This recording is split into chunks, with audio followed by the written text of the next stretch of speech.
Ito na naman, ano na naman tuman? So, ginawa na naman akong pukpok dyan sa Batangas. Ilabas niya daw yung picture ko nung nasa ilaw-ilaw ako. Ilabas mo na. Ngayon palang ilabas mo na, ikalat mo na yan. Damihan mo ha.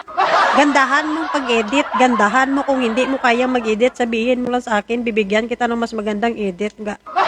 Gusto ko ga yung picture ko ga yung nakabukaka talaga ako ga. Tapos may nasa pool ako. Tapos paliyad-liyad ako doon. Tapos yung katawan ko na parang kalahati na mahuhulog. Ganun gusto ko. Gusto ko yung nakabilangkad talaga ako. Ano mga legs ko ga abot langit. Talaga ga abangan yan. Ha? Gusto ko ganyan yung picture ko. Gandahan mo. Alam mo, you're not the first one na gumanyan sa akin. Hindi ka bago sa akin. Meron pa nga dyan, ginawa na nga ako ng kabit. No, ginawa na akong kabit ng mga DDS. Mga agaw daw ako ng asawa, maninira daw ako ng pamilya. Meron pa sinabihan na palautang daw ko, hindi daw ako nagbabayad. Meron din gumawa sa akin na bugaw naman daw ako. Ang mas malala talaga na nangyari sa akin, no, since na nagba-vlog ako, is kinuha yung picture ko tapos bininta ako online. Oh, bininta niya ako, ang mukha ko ginamit niya, binibinta niya 150 lang.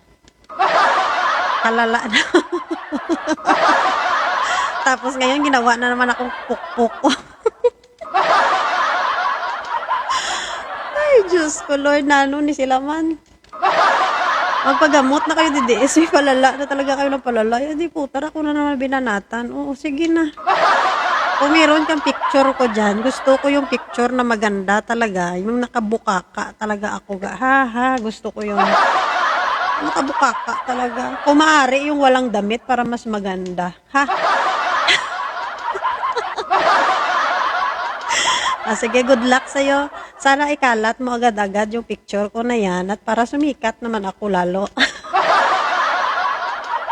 Bye-bye!